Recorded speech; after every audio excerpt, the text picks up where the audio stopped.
Lost SIN number. What to do?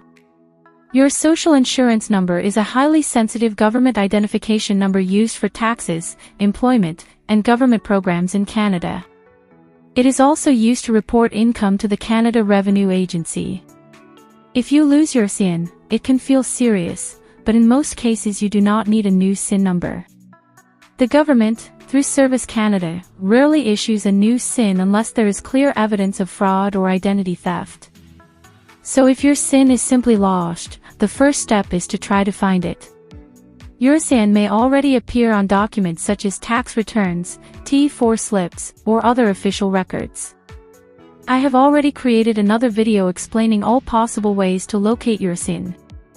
However, if you believe your SIN has been exposed or compromised, the situation is more serious. In that case, you should contact Service Canada and report that your SIN may have been leaked. They can guide you and place a note on your record about the risk. You should also monitor your activity with the Canada Revenue Agency to make sure no one is filing taxes or claiming benefits using your SIN. If someone actually uses your SIN for fraud, you should file a police report and keep records of any fraudulent accounts, employment records, or financial damage. This evidence is important if you request a new SIN. Canada rarely replaces SIN numbers.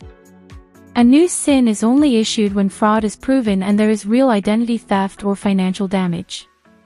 Service Canada will investigate the situation before deciding whether a replacement SIN can be issued.